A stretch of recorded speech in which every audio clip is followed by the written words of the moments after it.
Facebook ของท่านนันทิวัฒน์สามารถอดีตเลขานุการรัฐมนตรีว่าการกระทรวงต่างประเทศนะครับอดีตรองผอ.สำนักข่าวกรองแห่งชาติได้โพสต์ Facebook หัวข้อจะไปทางไหนนะครับจะไปทางไหน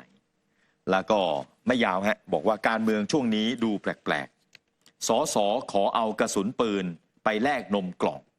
เอาเรือประมงออกศึกแทนเรือรบยกเลิกเกณฑ์ทหารพวกนี้เหมือนคลั่งตำราตะวันตกจะว่ามาร์กซิสก็ไม่ใช่เลนินิสก็ไม่เชิงหรือจะเป็นกลัมซี่เอาแบบเหมาแบบเติ้งจะดีกว่าไหมนะท่องแต่คาถาประชาธิปไตยเสรีภาพถามจริงๆประชาธิปไตยตะวันตกดียังไงคนอเมริกันยังจนติดยาไร้บ้านนอนต้องไปนอนข้างถนนแต่ทำไมจีนเจริญเศรษฐกิจแข็งแกร่งหากจีนตามตะวันตกป่านี้จีนก็คงย่ำตอกเดินตามตูดหรือเป็นขี้ข้าตะวันตกไปแล้วแม้แต่วุฒิสมาชิกจากเดโมแครตยังยอมรับประชาธิปไตยอเมริกามุ่งหน้าเป็นคณาธิปไตยมีแต่คนกลุ่มเล็กๆที่รวยเอาคนส่วนใหญ่ยากจนเศรษฐกิจทุนนิยมคนรวยยิ่งรวยคนจนยิ่งจนรวยกระจุกจนกระจายคนมีอำนาจผูกขาดความรวยบริโภคทรัพยากรของประเทศนักการเมืองไม่ใช่ผู้วิเศษการเมืองย่ำเท้าไม่ไปไหนมาหลาย10 ปีมัวทำมาหากินคอร์รัปชันเชิงนโยบายยิ่งกดแรงเท่าไหร่แรงต้านย่อมมากเช่นกันอย่าหลับตาพูดลืมตาดูสถานการณ์โลกสงครามมันจ่อหน้าบ้านเริ่มจะเคาะประตูต้องเตรียมพร้อมรับศึกรับไฟสงครามไม่ใช่ท่องแต่ตัดอำนาจลดบทบาททหารไม่มีอำนาจอะไรมีแต่พลีชีพเพื่อชาติถวายความจงรักภักดีนี่เป็นบทความที่ท่านพูดลอยๆนะครับแล้วก็เหมือนกับสั่งสอนนักการเมืองนะฮะสั่งสอนนักการเมืองโดยเฉพาะกลุ่มหรือว่าพรรคที่ชอบเดินตามตะวันตกก็ไปช่วยดูอเมริกาด้วยนะตอนนี้อเมริกาแย่มากแต่จีนดีมากนะดีมากนะจีนเป็นประเทศที่เราโชคดีอ่ะที่เราไม่ได้มีปัญหากับจีน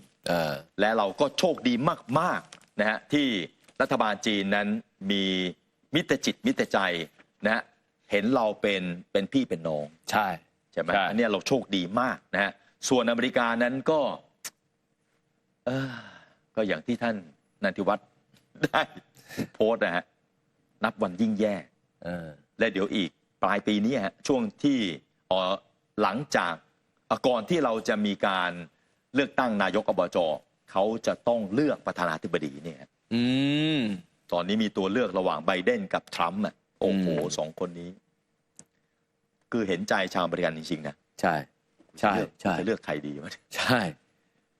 โอ้โหแม่เนี่ยเรามองเข้าไปเรารู้สึกว่ามันมีแค่นี้ใช่เลือกมีแค่นี้ใช่ไหมโอ้โหนี่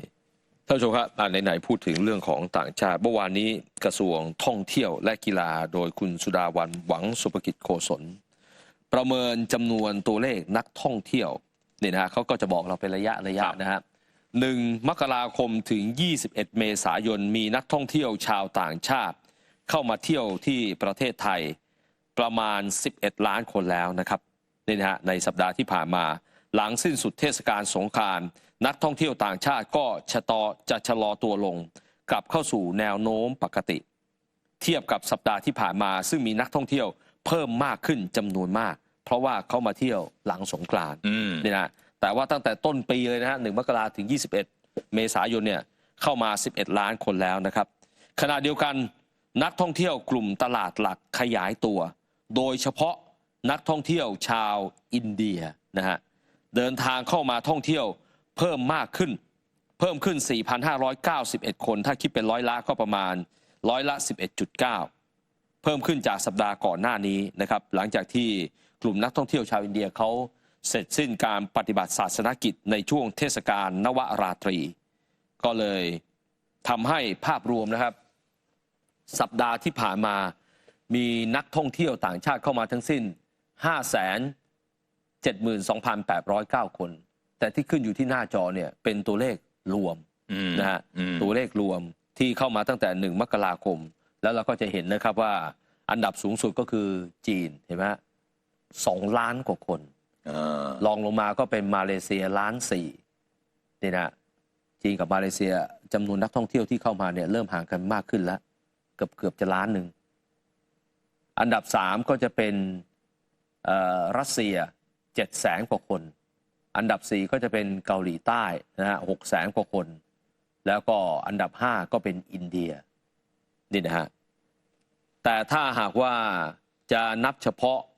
สัปดาห์ก่อนหน้านี้นักท่องเที่ยวที่เข้ามามากที่สุด5 อันดับแรกก็ยังเป็นจีนนะฮะจีนเข้ามา120,000 คนมาเลเซีย 75,000 รัสเซีย 31,000 คนและลาว 26,000 คนนี่นะฮะก็อย่างที่คุณสุดาวันบอกว่าสัปดาห์ก่อนหน้านี้ก่อนสงกรานต์เนี่ยโอ้โหมันพุ่งพรวดเลยนะใช่แต่ว่าพอหลังจากนี้แล้วเนี่ยก็ยังมีเข้ามาอยู่แต่ว่าก็จะเข้ามาในระดับที่ปกติไม่ได้พุ่งพรวดพราดมากเพราะว่าก่อนหน้านี้เนี่ยเขาเข้ามาเพื่อที่จะเที่ยวสงกรานต์นะครับนี่นะฮะนักท่องเที่ยวแล้วก็มันมีข่าวนะครับว่าเมื่อวานนี้ในที่ประชุมครม.เห็นชอบตามที่กระทรวงการต่างประเทศเสนอการยกเว้นการตรวจลงตราวีซ่าเพื่อการท่องเที่ยวให้กับผู้ที่ถือหนังสือเดินทางของรัสเซียเป็นกรณีพิเศษและเป็นการชั่วคราวก็คือฟรีวีซ่าให้กับนักท่องเที่ยวชาวรัสเซียโดยมีเงื่อนไขก็คืออยู่ในราชอาณาจักรก็คืออยู่ในไทยได้ไม่เกิน60 วันมีผลบังคับใช้ชั่วคราวตั้งแต่1 พฤษภาคมถึง31 กรกฎาคมนี้ที่ฉะเชิงเซาเหมือนกันท่านผู้ชมฮะก็เดี๋ยวจะให้ดูภาพเหตุการณ์ที่เกิดขึ้นที่โรงพยาบาลจุฬารัตน์11อยู่ที่อำเภอบางปะกงนะฮะตำบลบางบัวนะครับในภาพจะเห็นนะครับทางด้านของรองสารวัตรสภ.บางปะกงพร้อมกับกำลังสายตรวจใช้อุปกรณ์ไม้งามเข้าไปควบคุมตัวคนเมาสุราซึ่งนอนหลับอยู่บนเตียงผู้ป่วยนะครับเข้าไปป่วนในโรงพยาบาลนี่ท่านผู้ชมดูฮะนี่